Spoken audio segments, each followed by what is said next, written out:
अभी शादी नहीं हुआ, अभी तो ग्रेजुएशन इस बार फाइनल होगा मेरा, अभी शादी नहीं हुआ। लेकिन अभी ट्राई मार दे रही हूँ, थोड़ा कोई भी अच्छा मिल जाए। मैं सही अब ही ना मैं शादी के पूछे ले गाना का और पूछे ना शिवानी इधर आ जाए। सॉरी शादी के नंदिनी मैं सिंगर एंड एक्ट्रेस पूजा पांडे, आप सभी दर्शकों को यही से मैं पैर छू के प्रणाम करती हूँ। बस आशीर्वाद दे दो, जब तू हंस देबा तो हम एकदम तर जाएंगे। कहल बा कि ये सैया तौरी में ना जबारी समाई अब ही ना होई, कि अब ही ना होई। आ कहे के बा कि तेला मुसबा दे हजारी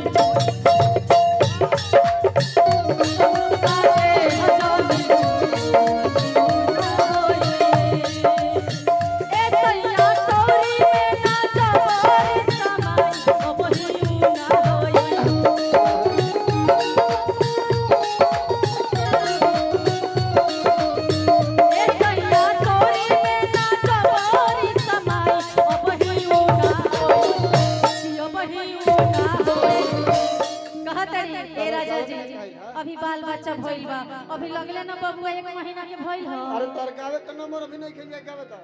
अच्छा कि तेला उस बाते हजारी चूड़ी ना होई, तेला उस बाते हजारी चूड़ी ना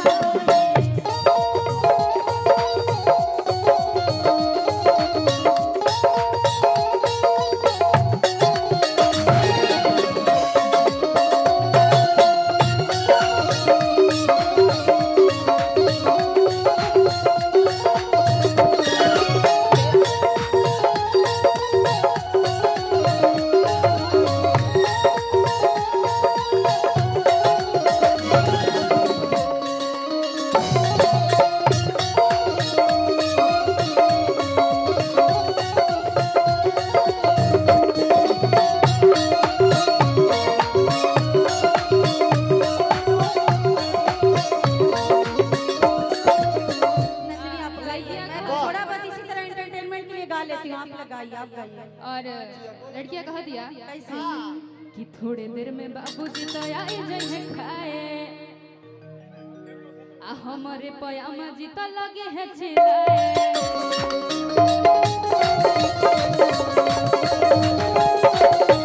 थोड़े देर में बाबूजी तो आए जाए खाए, हमारे पयामा जी तो लगे है चिल्लाए।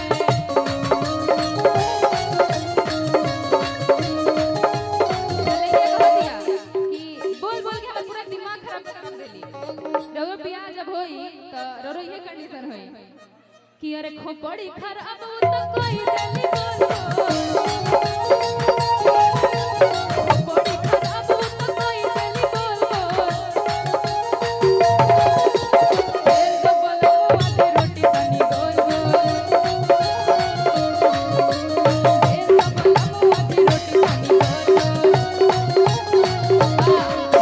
मन में यहाँ के पूजा जी तो यहाँ खातिर मन में वो गाना आई है कि दिल धड़कता